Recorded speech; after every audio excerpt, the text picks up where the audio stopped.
Thank you for listening to this Podcast One production. Now available on Spotify, Apple Podcasts, PodcastOne.com, and anywhere else you get your podcasts. Do you own or rent your home? Sure you do, and I bet it can be hard work. You know it's easy? Bundling policies with Geico. Geico makes it easy to bundle your homeowners or renters insurance along with your auto policy. It's a good thing, too, because you already have so much to do around your home. Go to geico.com, get a quote, and see how much you could save. It's Geico easy. Visit geico.com today. That's geico.com. Okay, so today's episode is part 2 of the Sheila Bellush case. So if you're joining us for the first time or you missed last week's episode, you need to stop right now. Don't go any further. Go back and listen to last week's part 1. The first degree. First degree. First degree. First degree. First degree. First degree. The first degree. You see it on the news, you see it on the paper, you see it on Facebook. These things are supposed to happen in movies, not in real life.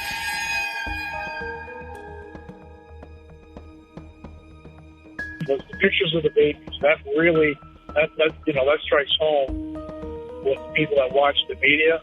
I mean, people are murdered every day, but when you got somebody that's murdered, they got quadruplets running around the house in their blood, man, and they can get a picture of them outside going to the rescue vehicle.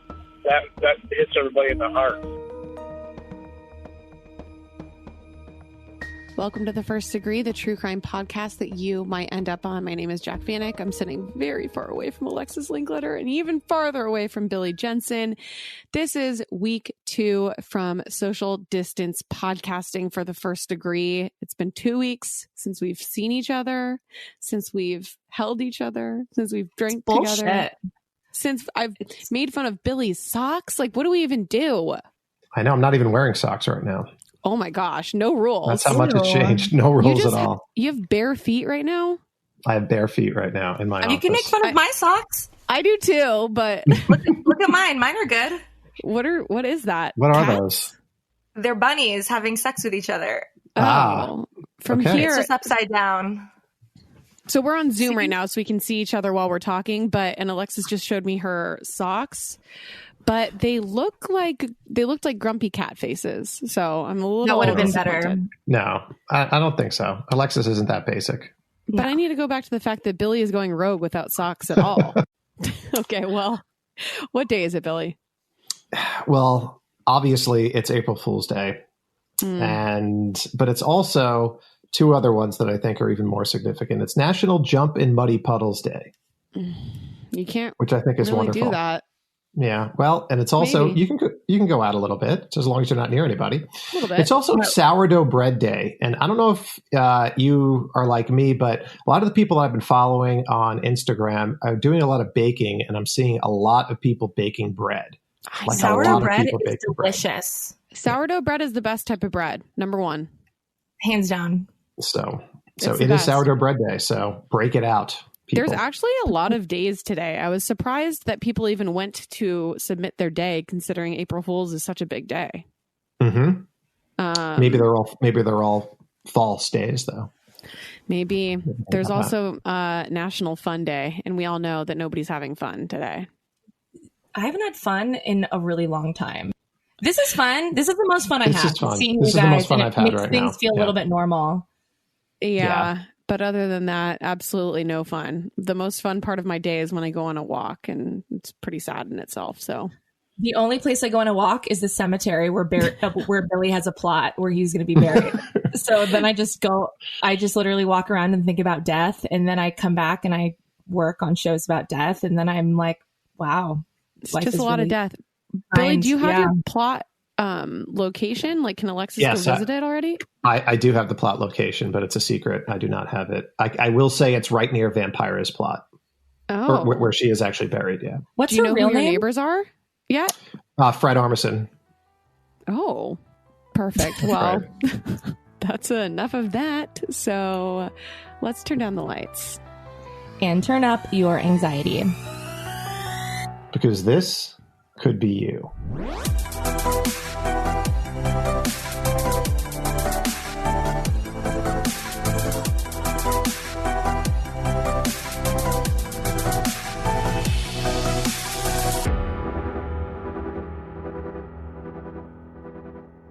On last week's episode, we took you through the labyrinth of suspects connected to the 1997 murder-for-hire conspiracy of Sheila Bellush. Sheila Bellush had been discovered brutally murdered in her home. Her 13-year-old daughter, Stevie, had been the one to find her.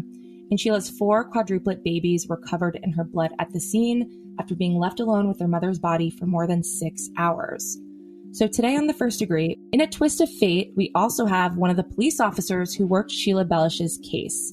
And he was one of the first responders on the scene. Bill Kutcher currently works at the Venice Police Department, but at the time, he was a corporal in the Forensic Services Unit for the Sarasota County Sheriff's Office. Bill's daughter, Heather, is actually a first-degree listener and is in our Facebook group, and she reached out to us after hearing part 1 of the story and introduced us to Bill. So without further ado, here is Bill. At that point, I was a supervisor in the Forensic Services Unit, and I supervised crime scene along with my lieutenant. We got called that there was a homicide, so then we pretty much, I gathered up my troops and away we go, and we responded to the house where Sheila Bellush was murdered. The crime scene itself was pretty much half of the house, and to make it even more complicated, I had 4 quadruplets running around the house when we got there as well. They were corralled up by the deputy, and got out of the scene. But it was one of the more horrific ones that I saw, only because I'm a dad, and to have someone murdered inside their house and have a poor baby step in her blood standing around her was kind of eerie because their footprints were all around her where she was laying in the kitchen. The primary crime scene started right in the laundry room, which has an open way to the kitchen area. That's where she was first,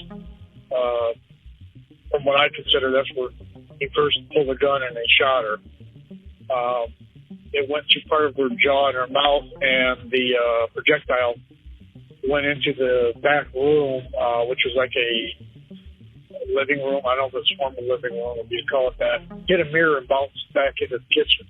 At that point, I'm guessing she kind of turned and ran towards the kitchen, which was, the next room over, and that's when he cut her instead of,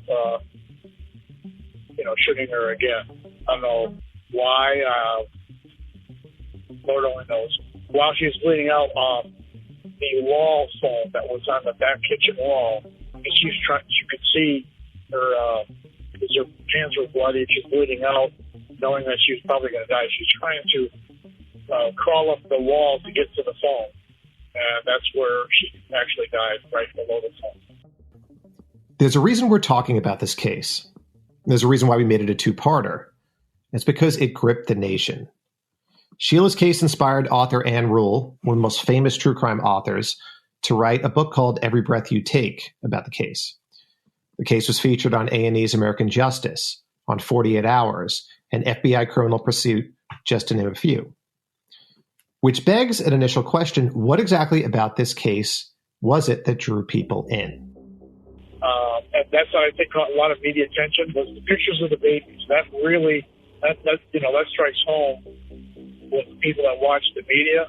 I mean, people are murdered every day, but when you got somebody that's murdered, they got 4, they got quadruplets running around the house in their blood, and they can get a picture of them outside going to the rescue vehicle. That hits everybody in the heart.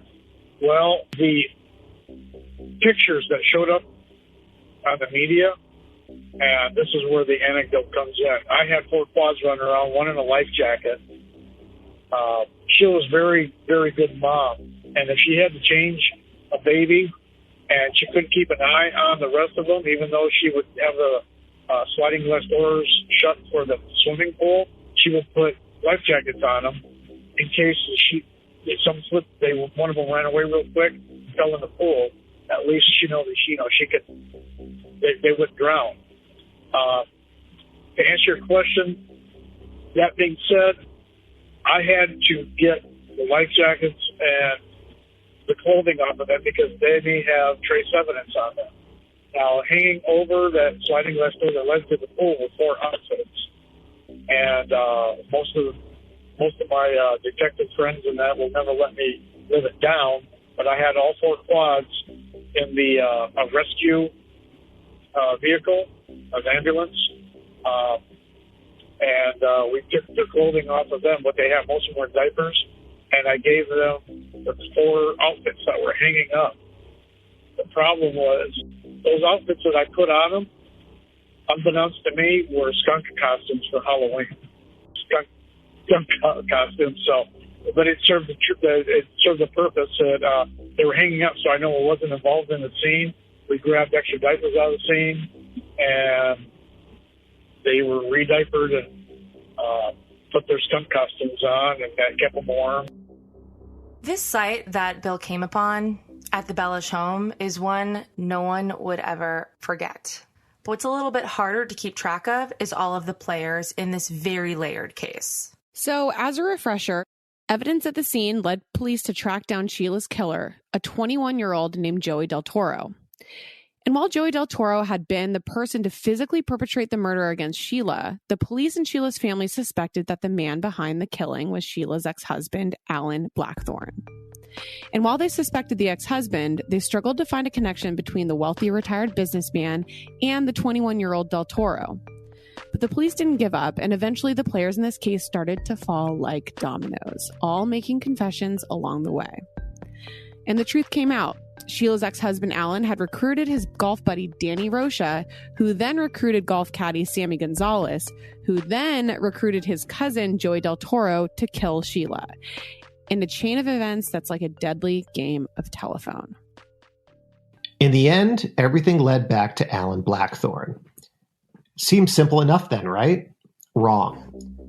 Holding Allan Blackthorn accountable would be more difficult than anyone could have anticipated. Last week, we took you through the case through the perspective of law enforcement as they were piecing things together. And this week, we're going to walk you through the culmination of what was uncovered during the investigation. Included the history of Sheila and Allan Blackthorn's relationship, the stalking and obsession Allan Blackthorn had with his ex-wife, and the lengths that Allan went in pursuit of revenge. And there's a glaring question to address. Why exactly did Allan Blackthorn want Sheila dead? After all, Allan had remarried a woman named Maureen, and they had 2 sons. Sheila remarried Jamie and had her quadruplets. It seemed like everyone had moved on with their lives. But of course, things are never as they seem. So in order to understand what was supposed to be a love story that culminated in a brutal murder for hire plot spanning multiple states and conspirators, we're going to go back to the beginning. It was in 1982 that 19-year-old Sheila Lee Walsh married the twice-divorced 27-year-old Allan Blackthorn in a wedding in Salem, Oregon. It turns out that Sheila knew little about her new husband's past, and some information about Allan is still elusive to this day. Allan claims to have been physically abused by his mother when he was growing up. He said that she burnt him and beat him, but other family members dispute this information. His uncle, Tom Oliver, who raised Allan for 2 years at one point, told People magazine in an interview, quote, "It never happened. He also told People I held a gun to him to get him to do his homework. It was a lie. He fantasizes all these things and people believe him." And Sheila and Allan's marriage started to sour not long after they tied the knot. And there were a number of reasons for this. In 1983, Allan had been charged by Oregon law enforcement with leaving the scene of a fatal accident after his car had collided with a motorcyclist, killing him. And he went to trial for this, but he got a lucky break when the jury deadlocked, and the state decided to drop the charges to not have to try him again. Allan then partnered with Sheila's parents in investing in an audio equipment store, but that business failed and was forced into bankruptcy. So you can imagine how this would put a strain on a family relationship and a marriage. And it's at that point that Allan moved Sheila and their kids to Hawaii, probably to isolate her as the things between the families continued to worsen. And after 1 year in Hawaii, he moved the family to San Antonio, where he decided to reinvent himself. You see, it's at this point that Allan Blackthorn actually becomes Allan Blackthorn. Allan's birth name was actually Allan Van Hout, but he decided that he wanted to change it upon his move to Texas. And he said the change and the name was a nod to his favorite character from the miniseries Shogun. And that may have been true, but he wasn't changing his name just for warm and fuzzy feelings and nostalgia. People generally don't just up and change their names for no reason. The truth was that Allan was attempting to evade hundreds of thousands of dollars of debt, and a new name and a new city would make him difficult to find. And right around the same time as Allan's name change and the family's move to San Antonio, Allan escalated in his abuse of Sheila. He had always been controlling and verbally abusive, but now visible signs of this abuse manifested in the form of bruises all over Sheila's face and body. On at least one occasion, she checked into a shelter for battered women. And in 1987, San Antonio police arrested Allan for assaulting Sheila, and he pleaded no contest to those charges.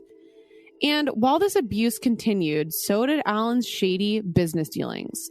The following year, he was sentenced to probation relating to bad checks amounting to $27,000. And it was around this time that Sheila filed for divorce from Allan, which became finalized the following year in 1988. But while Sheila was free on paper, she was far from free of Allan himself. Their fight for custody of their two girls, Stevie and Daryl, turned into one of those really ugly battles where each parent was accusing the other of abuse and neglect in an effort to win favor with the courts. And these courtroom battles would span nearly 10 years. Their divorce files included custody and child support demands, accusations, and counter-accusations detailing instances of adultery and, like we said, abuse. Allan referred to Sheila as a cheater and a gold digger. And Sheila alleged that Allan once sexually abused their daughter, Stevie, which that's a very serious accusation, and that he employed male and female sex workers in extramarital affairs and made her wear bondage gear in the bedroom. She also claimed that he chased her around their house while repeatedly shocking her with a cattle prod as she cried and begged him to stop. While the legal battles between Sheila and Allan remained vicious, Sheila's luck started to shift when she boarded a flight to San Francisco in 1992. It was on this serendipitous flight that Sheila sat next to Jamie Bellush. He was a former Marine, and he had served in Operation Desert Storm and was now working for Pfizer Pharmaceuticals. On that plane ride, Jamie was a stranger, but they were married a year later. So after Jamie and Sheila met on the plane and got married, there was newlywed bliss to a degree, but it was tainted by Sheila's constant problems with Allan because he still had visitation rights with Stevie and Daryl. Cutting that toxic relationship off completely just wasn't possible. And meanwhile, Allan married his fourth wife, Maureen, in 1994. Sheila hoped that Allan's new marriage would curb the issues between them, but it didn't. The following year, Sheila gave birth to her quadruplets in San Antonio, and the local press fawned over the babies, and she became this kind of local celebrity mom. This all really pissed Allan off, and he harassed the Bellushes every chance he got. By this point, Sheila and Jamie moved to keep Allan from knowing where they lived. And they started planning to move to Sarasota, Florida to escape Allan because they wanted to raise their now huge family in peace away from him. So the San Antonio news media followed the stories of the quadruplets really closely and did a follow-up segment on the four babies for their first birthday. Sheila at this point was 33. She was stunningly beautiful, happily remarried, and had 6 kids total. And Allan persisted in the hatred and jealousy over his ex-wife. By 97, the bad blood between Allan and his ex-wife Sheila was something everyone in the equation was used to. But it's in this year that the tides turned and the wheels of conspiracy were set in motion. That summer, Allan Blackthorne suddenly surrendered his parental rights over Stevie and Daryl to Sheila completely. And that same month is when Allan Blackthorne started soliciting friends of his, like his golf buddy Danny Rocha, to quote-unquote beat up his ex-wife. Well, and I have a theory about why he sort of inexplicably, after fighting so hard to beat Sheila, whether it's divorce or over custody or whatever, I think he decided first that he was going to kill her. So he's like, I can give up the parental rights because I'll just get him back. You know what I mean? Right, like, absolutely. I'm going to kill her, so I'll get him back. The stepdad's not going to keep my kids. So I think he was like, I'll stop fighting this. It was probably expensive, lawyers and shit. He's like, I'll just hand it over and I'll just get it back. Well, in his mind, it's probably just the easier way out. He's like, well, I can just kill her. It's fine. No big deal. Where it's like now he's, going this back and forth. It's a pain in the ass. He's obviously just like a spiteful piece of shit. So A lot easier. Yeah, and always be careful if you're in a protracted fight for a really long time and somebody all of a sudden says, "Okay, I'm good." Mm-hmm. There's something behind that. Oh yeah, if somebody's willing to fight that hard for something, it's obviously a very calculated move for them to just back off. Yeah. It's true. So, and this was 97, so they had been fighting for nearly a decade because their divorce was finalized in 88. So 10 years, and then suddenly he's just being amenable to whatever she wants. It's highly unlikely. But in 97 of that year, a lot happened in that summer, in the war that is Sheila versus Allan. The Bellushes started the process of moving to Florida. So within that time frame, something very unexpected happened. An incident allegedly occurred between Sheila and her younger daughter, Daryl. And these are, again, the children she shares with Allan. So a lot of accusations, just so you guys are aware, were made during and post the Blackthorn divorce when Sheila separated from Allan. And it's difficult to determine which accusations were true and which were fabricated as ammunition and sort of as bargaining chips as far as getting custody of the children and fighting against each other. Introduce you to the Bellushes in December of 1995 when they had quintuplets. It was a very joyful time. Francis Anthony is named after my father. A month and a half later, we interviewed a much less relaxed Sheila Bellush. First week, oh, that was scary. I didn't have sleep for 2 days, and it was pretty rough. It's overwhelming, and unfortunately, I do a lot of out-of-town travel, so I had to get my wife some help. Investigators are looking into just what's happened in the home since then. Deputies had responded to several domestic calls in the home in the past year. But this time, Sheila was charged with a third-degree felony, accused of assaulting her 12-year-old daughter from her previous marriage with a belt and a belt buckle. Turn that thing off. Turn it off. At the couple's home in Bernie today, James Bellush asked us to leave, saying we don't know the whole story. Sheila was released on $5,000 bond. Custody of her daughter, who is staying at a shelter, may be given to the state this week. Investigators say the quadruplets were not harmed. This alleged situation resulted in felony charges being filed against Sheila for child abuse. So apparently Daryl said that she had been beaten with a belt by Sheila, which caused welts on her legs. Her dad, Allan, convinced Daryl to press charges and talk to the police and make a big thing about this.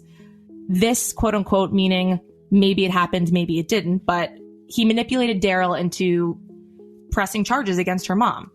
So Daryl later said that her father had in fact manipulated her into all of this, although the specifics are unknown. It's he said, she said. So we won't speculate further about what really happened, but it's key information.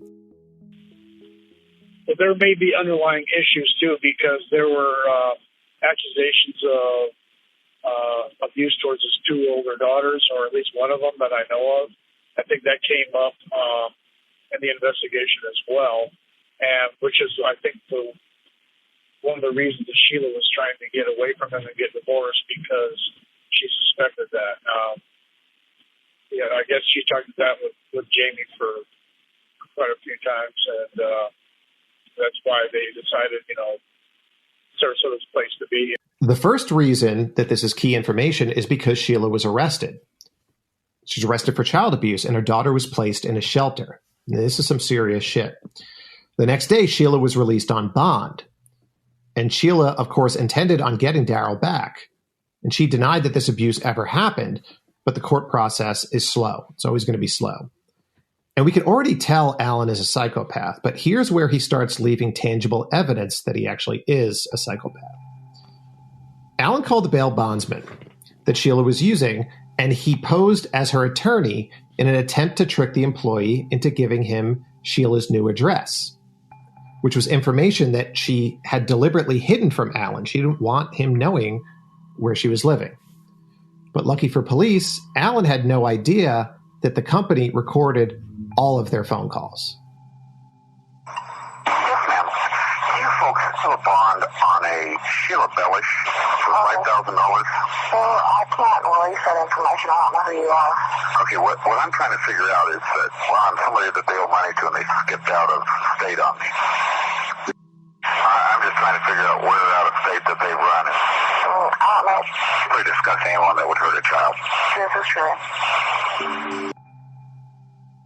While Sheila and Jamie are settling into their new home and new life in Sarasota, Sheila had no idea what was going on in the background.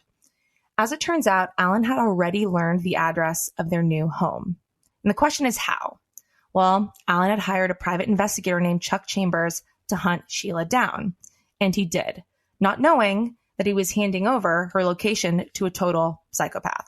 Yeah. So before the internet, it wasn't difficult to hide your address. The first thing you would do was you would actually pay the white pages, the people that ran the phone book, to not include your address in there. That's where people would go through first. Then people would have to go through, do a property record search or do a DMV search. If you remember the case of Rebecca Schaefer, who was the My Sister Sam actress who was killed by a fan, he actually paid a private investigator money to get her address. He got it from the DMV. And her killer traveled to LA, knocked on her door, and shot her in the head. So PIs didn't ask questions back then. It was sort of like, oh, you want to know where somebody lives? Here you go. Let's do it. While I've been spending a lot of time at home, I've been trying to build healthier habits and feel better about myself just by practicing some self-care. And I've been working with Noom. Because everyone is different, Noom adjusts to your lifestyle. They teach you the psychology behind the decisions that you make, and then they help you keep track of everything from workouts to analyzing your diet and recommending healthy recipes. I've been using them to track my steps because I really want to get out there and walk 10,000 steps a day. So they've been really helping me feel accountable for what I'm doing. But they can also help you with psychological and social things if you want to make different healthy lifestyle choices. So Noom is the habit-changing solution that teaches you why you do the things you do and empowers you with the tools that you need to break the bad habits and replace them with better ones. And you don't have to change it all in one day. Small steps make big progress. You can sign up for your trial today at Noom.com/firstdegree. That's NOOM.com/firstdegree. What do you have to lose? Visit Noom.com/firstdegree to start your trial today. Noom.com/firstdegree. So we're going to be doing a lot of things at home for the time being. You know, I've just gave myself a manicure. I'm giving myself a facial tonight. And then the next thing I'm doing is dyeing my hair. So you can take coloring your hair at home to the next level with Madison Reed. You can get gorgeous professional hair color delivered to your door starting at $22. For decades, women have had two options for coloring their hair. It's either outdated at-home color or the time and expense of a traditional salon. So many Madison Reed clients comment about how their hair color has improved their lives. Women love the results. There's gorgeous, shiny, multidimensional, healthy-looking hair, and this is game-changing color that you can do at home and look that you just came from the salon. And what makes Madison Color unique is that there's over 55 gorgeous, multidimensional shades, and you can find your perfect shade at MadisonReed.com. And First Degree listeners can get 10% off plus free shipping on their first color kit with code DEGREE. That's code DEGREE at Madison-Reed.com. Madison-Reed.com, code DEGREE. If you're like me, you've probably been spending a lot of time on your phone. And if you want to take your mind off things and just have a fun time by yourself, you should check out Best Fiends. So one of the things that I love about true crime is that the further you dig into a story, the more layers that you uncover. And that's what I love about Best Fiends too. The more you play, the more fun it gets. Reaching each new level feels like you're uncovering a new layer in a story, and it's one you get to take part in. And the best part is the longer you play, the more exciting it gets. So Best Fiends is a unique and exciting puzzle experience unlike any of the other puzzle games out there. They update the game monthly with new levels and events so it never gets old, and they really treat the game like a service to their players. And I'm a sucker for an aesthetic, so I love how cute all of the little characters are. It's super colorful and fun. So Best Fiends has thousands of levels already with new levels, events, and characters added every month. It's hours of fun right at your fingertips, and you can even play offline. So with over 100 million downloads and tons of 5-star reviews, Best Fiends is a must-play. Download Best Fiends free on the Apple App Store or Google Play. That's friends without the R, Best Fiends.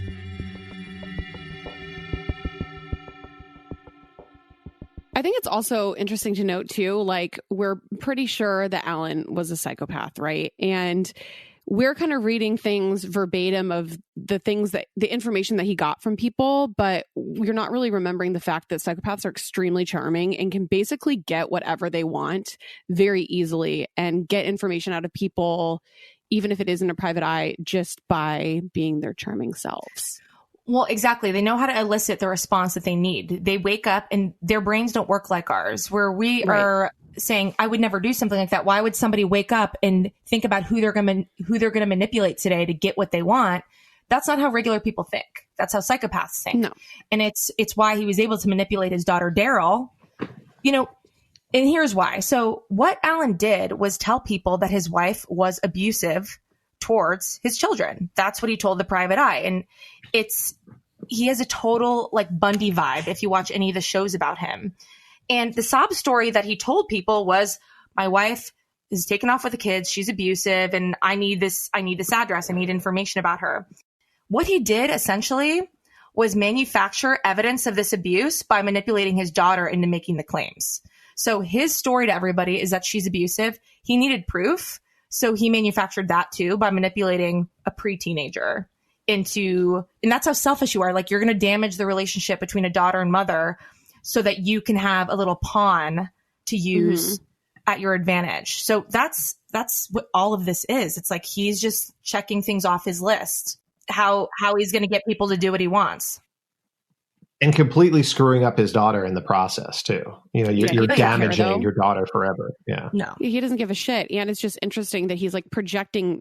I mean, he was the abusive one. He's projecting all of the f***ed up shit that he's doing onto his wife, who allegedly was a really good mother. So that's the most twisted part of it all. So these people did not know that they were aiding a psychopath and hunting down an innocent person. And Allan told tons of lies of how Sheila ran off with the kids, like Alexis said, and played like he was a victim. Again, that's another thing that psychopaths do. They can turn around any story and make it seem like they're the victim. So at this point, Sheila is in Florida and she thinks that she's safe. She has her guard down, but all the while the wheels of Allan's plan were already in motion. In fact, Joey Del Toro, who is the hired hitman, and his cousin, Sammy Gonzalez, were already in Sarasota, Florida, looking for an opportunity to strike on the day that Sheila went back to San Antonio for the court proceeding she needed to attend to get Daryl back. And she actually does get Daryl back, and the family is all in Florida. Jamie had started working at a new job. The family had joined the Sarasota Baptist Church, and they thought everything was going to be okay.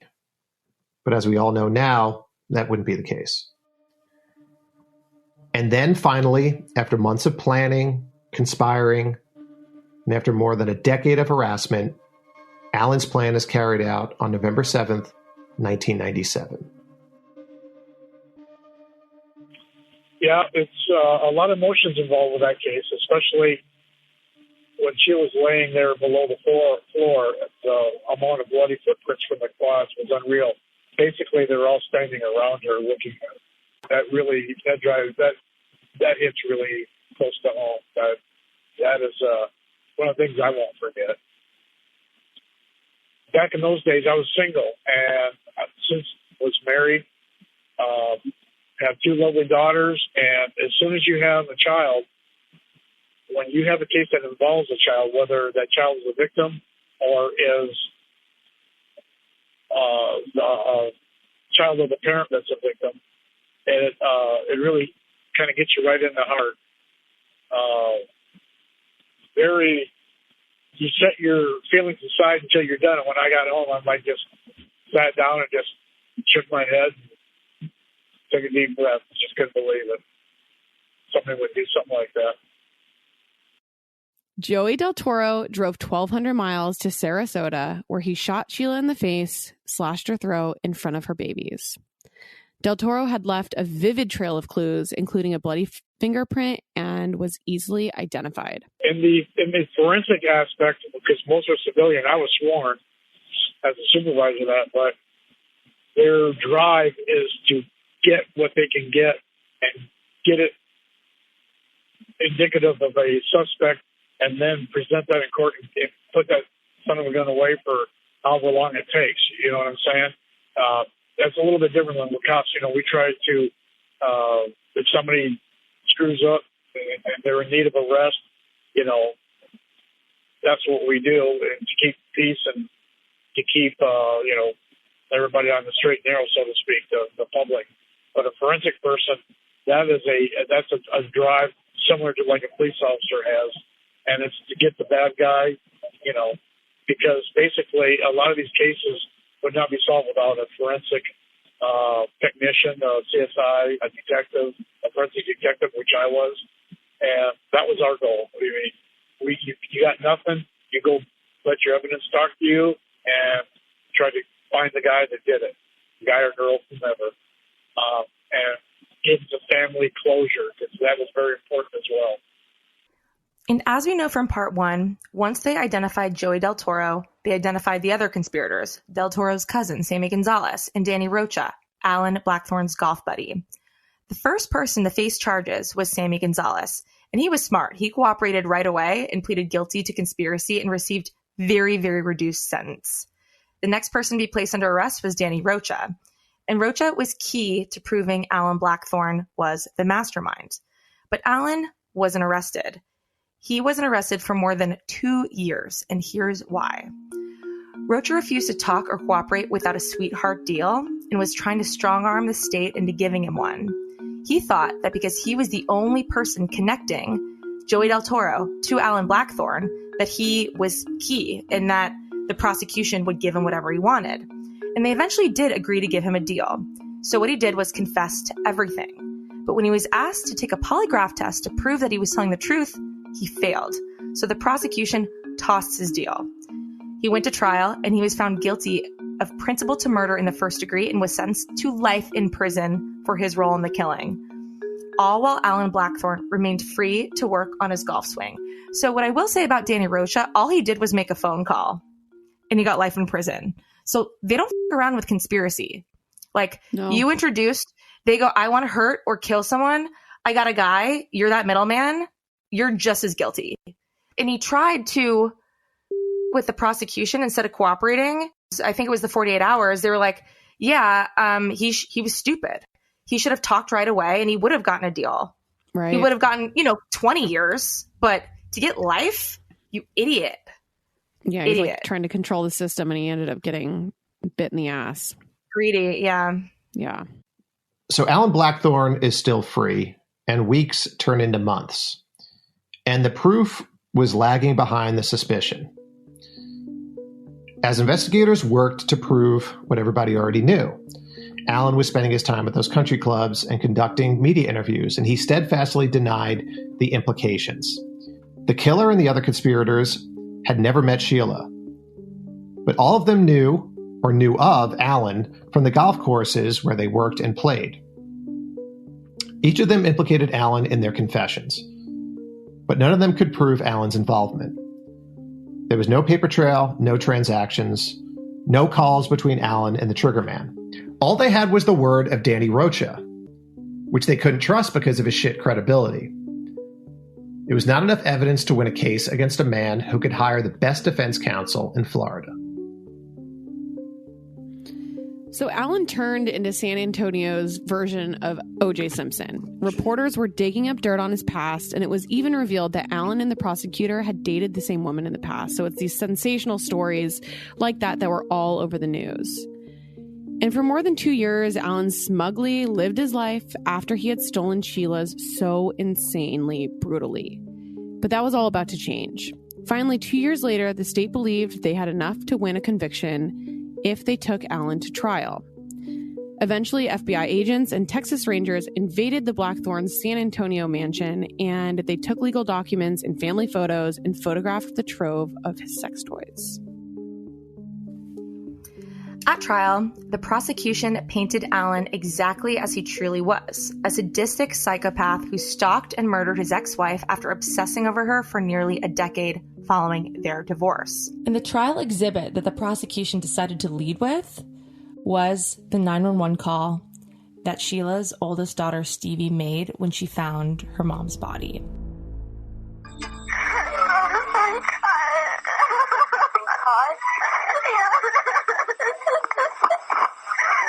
Okay, stay on line. Are your brothers and sisters younger than you? 43. They had many witnesses testify to the lengths Allan would go to in order to obtain information about Sheila.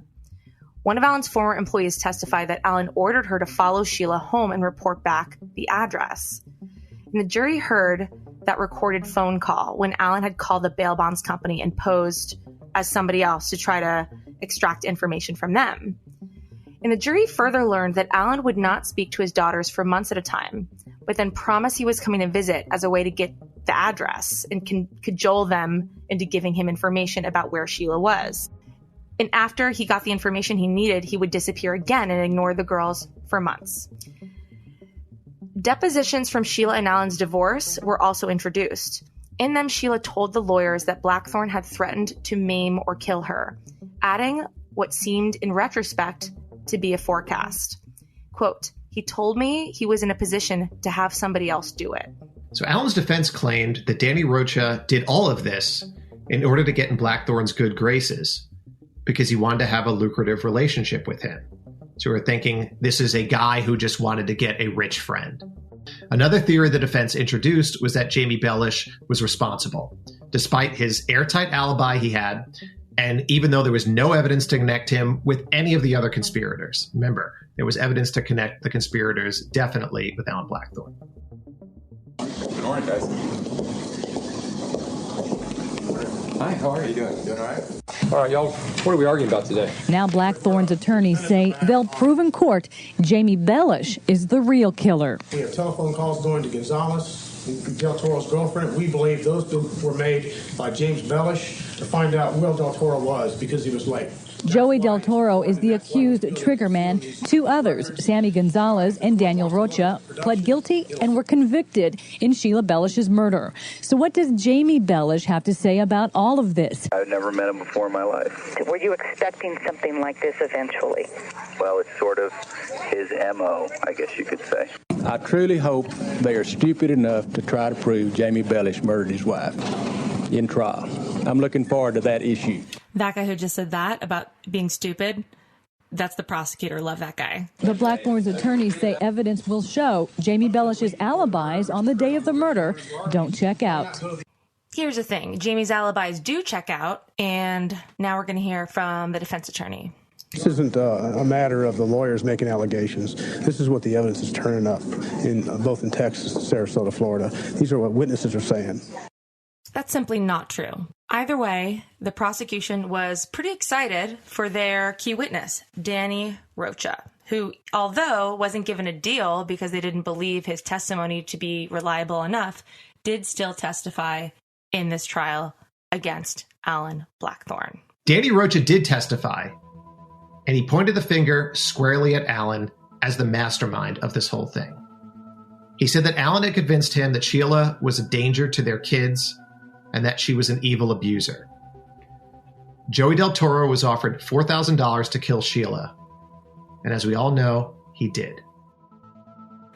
Now, switching back to Joey Del Toro, the triggerman, for just a moment, reminds me of a story that Emily, our first degree from last week, told me that she heard on, I think, a news or a TV show, but I looked it up, and this did happen in an interview. Joey Del Toro said that he had showed up at Sheila's house, and he had been fed all of this information about how she's a terrible child abuser. But when he walked in the home, he could see her lovingly playing with her 4 quadruplets. And for a second, he wanted to back out. He wanted to call this thing off. But in that moment, Sheila saw him out of the corner of her eye.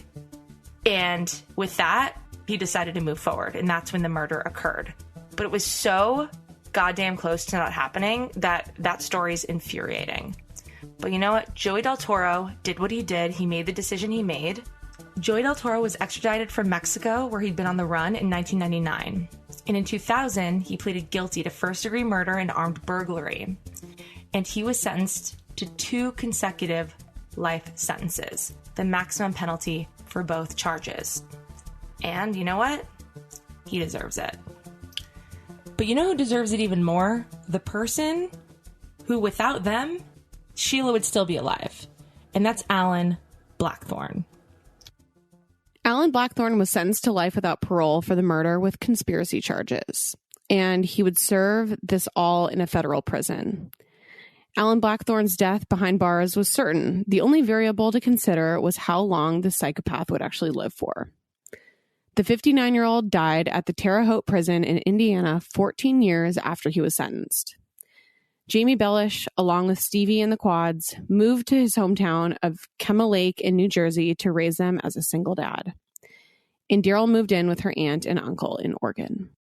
So if you're not a member of law enforcement like myself, like Jack, like Billy, these cases have to get your wheels turning in your head. How do these cases impact members of law enforcement who have been exposed to other homicides in the past, but not one like this, where a mother of 6, a 35-year-old mother of 6, is found with her 4 quadruplet babies standing around her after she had been brutally killed? I mean, what impact does it have on the mind and emotional state of a police officer?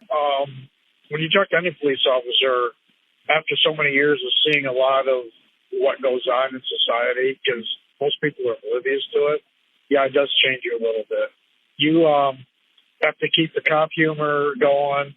That's you laugh at when you're in the face of diversity, just to keep your wits about you, and just that's how we cope with it. But down inside, yeah, it does change you a little bit. It's like, how could somebody do something like that? And these 4 kids will never have their mom back. You know what I'm saying? It's just so tragic. And it's just heartbreaking to see that as much as it is, a child that's been hurt, whether it's a car accident or by malicious means, shooting by their parents because of abuse. It gets to you, and you just have to deal with it and cope with it. Everybody has a little bit different way of coping with it, but it does get to you. Now, when I hear the details of this case, the next question I'm compelled to ask is, why do you do it? Imagine showing up at this crime scene, seeing these 4 babies crying, seeing this dead young mother. Her husband eventually returns to the scene. He's crushed. There's her 2 older daughters crushed.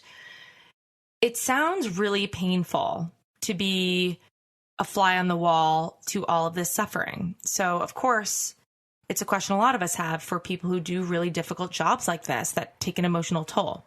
Why do you do it?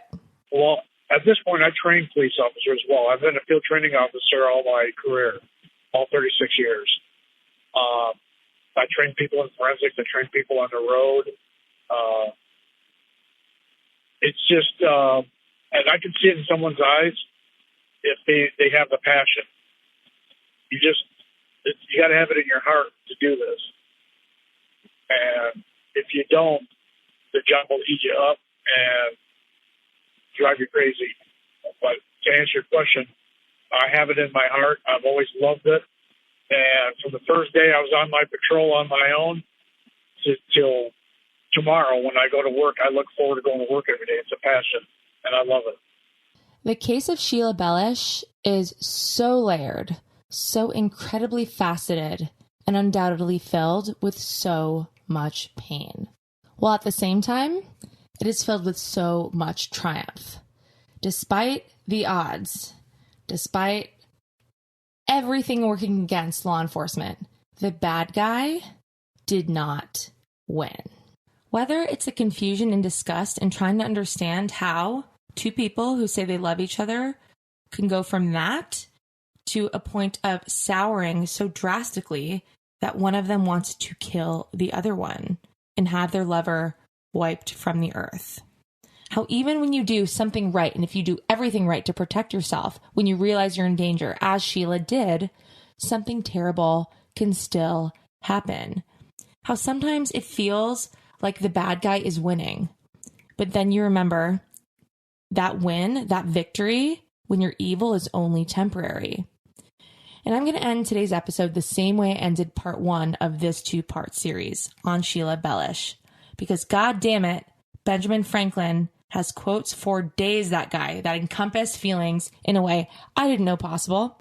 The first quote, "I hope that all mankind will at length have reason and sense enough to settle their differences without cutting throats." The second, quote, "Tricks and treachery are the practice of fools that don't have brains enough to be honest." And I saved the best for last. Quote, "Whatever is begun in anger ends in shame."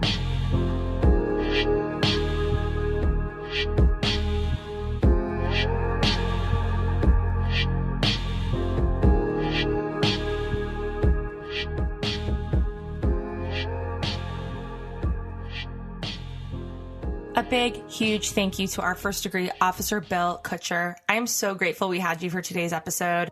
And an extra big thanks to Bill's daughter, Heather, who's a listener, who alerted us to the fact that her father was one of the first people on the scene in the case we were covering in part 1. So this serendipitous situation is incredible. It is the very essence of the first degree. We're all just one degree of separation away from something like this, and this is a perfect case in point. So if you've ever had the opportunity to tell us about a story you're connected to, please do, because this worked out marvelously and we are so grateful. Right, Jack? You take it away. If you have a first degree story that you would like to tell us, please email us at hello@thefirstdegreepodcast.com. Follow us on Instagram at The First Degree, at Jack Vanek, at Alexis Linkletter, at Billy Jensen. Join our Facebook group on Facebook. Just search The First Degree and you will find us. We're talking all things true crime. And stick around because we're going to kill some time and talk about the Tiger King. And remember, only you can prevent serial killers and the coronavirus. And keep your friends close. And not that close and only 6 feet away. Forgot which one we're going to do. Yeah, stay 6 feet away, people. The longer, if you guys stay away, this will end sooner. Please stay away. Stay home. Stay home. Thanks. Happy Sourdough Day. Happy Jumping in Puddles Day. Jump in a puddle. Sources for today's episode include People Magazine, Tampa Bay Times, Palm Beach Daily News, The Herald Tribune, 48 Hours, court documents, and as always, our first degree guests are always our largest source.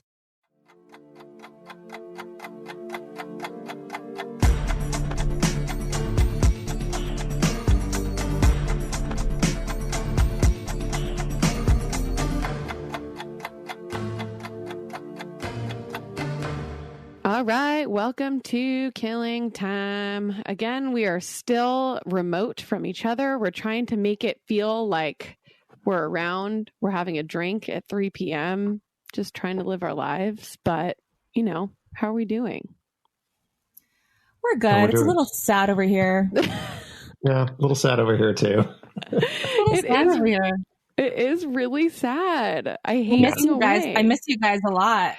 We've been trying to have these Zoom meetings like every couple of days just to pretend that we're hanging out with each other. It's kind of worked, but you know, virtual life doesn't translate the same. No, it really doesn't. We can't share a delicious pizza like we normally would, or chicken tendies or chicken nuggies or whatever we normally get. Dumplings. No. I'm just eating sad peanut butter and jellies. That's all my life is. You made a peanut butter and jelly? Mm-hmm. Wow. That's what my life has come to. You know I can't cook. Sorry, my door blew open from my balcony. Jesus Christ. It doesn't even look like you have a door there. So it looks like your wall just fell down. No, it's a door. You're crazy. Okay, so we wanted to talk about Joe Exotic. It is, I think, it's the most watched anything right now on TV. Everybody's obsessed with it. And we have some thoughts. Alexa, wait, Billy, did you listen to the Over My Dead Body season 2, the Joe Exotic one? I didn't listen to. Yes, I did. Yes. It was. You think I listened to the podcast and I know everything, and you really don't. And this is, if there was ever a case, because a lot of times when we're dealing with true crime, you ask yourself, is there enough video footage for a TV show?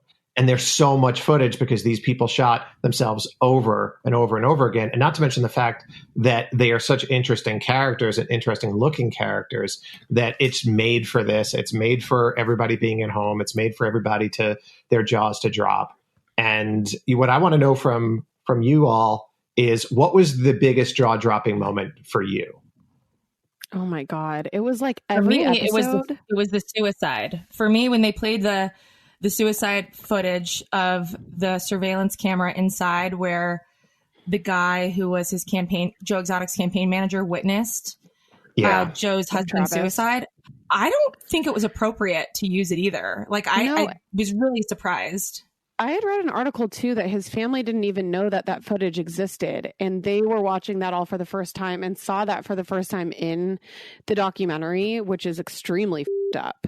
But I just want to know, like, the one thing that I have learned from being friends with Alexis and working in true crime now is that things are always made in a very biased manner. So in a sensationalized manner.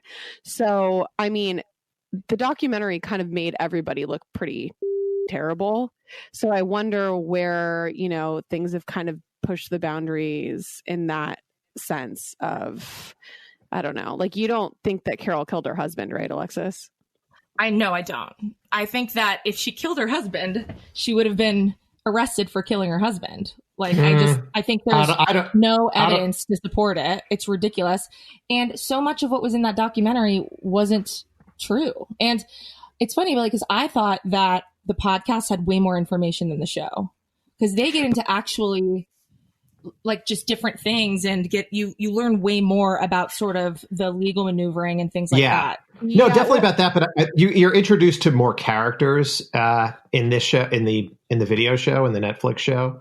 And I think for me, the jaw dropping moment was the zookeeper who got bit and then just decided to lose her arm instead of forego the arm. That blew me away. There was and as far as like what jaw-dropping moments have been, abducted in plain sight with the relief. God. That was a moment that was a jaw-dropping moment.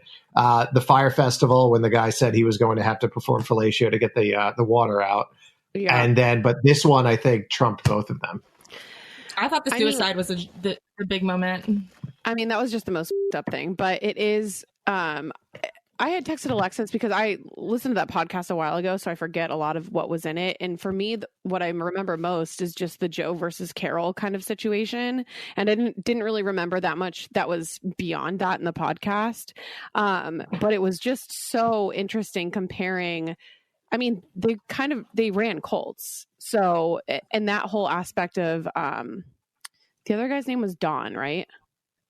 Where the did he come into play? Because I was like, they sort of wanted to pepper him in as a good character, but I remember being like, what the does he have to do with this rivalry between these two? I guess he just worked in the whole thing. Yeah, but he wasn't really connected to them. But his whole situation with all the women that have worked for him since they were 15, like that dude, that's fucking creepy, number one, but that shows the handle that he has over those women. And then Joe basically hiring out people that were addicted to drugs and then offering them meth, and that is the way that he kept them around is so f***ed up. But the way that they both just had a hold over these people was just not good.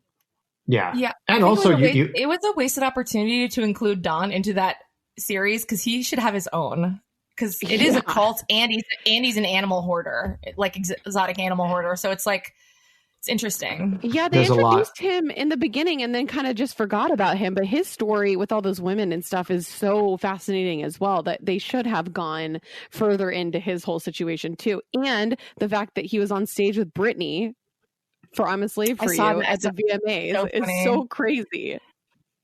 I see what the producers were trying to do. They just didn't follow through. Like if it was going to be these three people with these big cat things, whether it's a zoo or a rescue or whatever, they didn't include enough Don. It was kind of like a throwaway thing, which is odd. It was only in the beginning, like I said. They did it like episode 2 and then never really mentioned him again or what he was doing.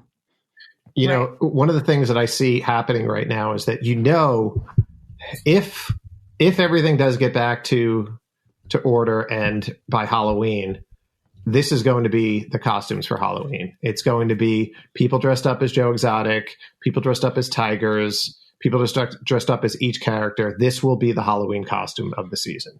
I mean, it's already the costume of the season. So many people are doing it in their homes with their families from like the random shit they have lying around their house. Yeah.